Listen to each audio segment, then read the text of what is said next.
وعلیکم السلام ورحمۃ اللہ وبرکاتہ۔ استخارہ کے متعلق سوال ہے کہ استخارہ خود کرنا چاہیے یا کسی اور سے کروایا جائے۔ دیکھیے، استخارہ خود ہی کیا جاتا ہے، کسی اور سے کروانا یہ درست نہیں ہے۔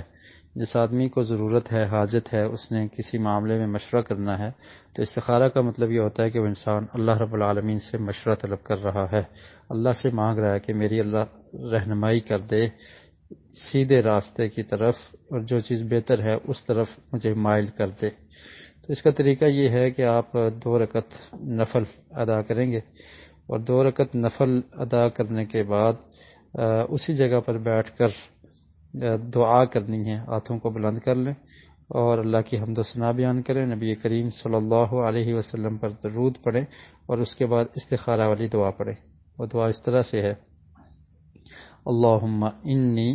استخیرک بعلمک واستقدرک بقدرتک واسألک من فضلک العظیم فإنک تعلم ولا اعلم وانت علام الغیوب اللہم ان کنت تعلم ان هذا الامر خیر لی فی دینی ومعاشی وعاقبت امری فاقدره لی ویسره لی ثم بارک لی فیہ اللہم ان کنت تعلم ان هذا الامر شر لی فی دینی ومعاشی وعاقبت امری فاصرفه عنی واصرفنی عنہ وقدر لی الخیر حیث کان ثم رضنی بہ۔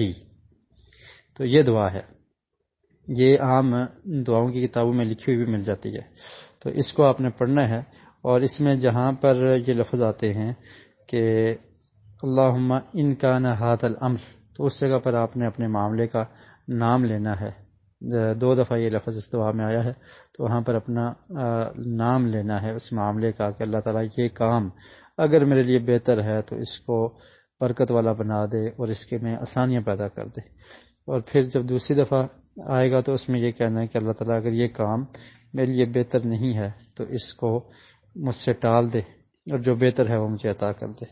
تو یہ طریقہ ہے، اس طرح سے آپ نے خود ہی کرنا ہے، کسی دوسرے سے کروانا یہ ثابت نہیں ہے۔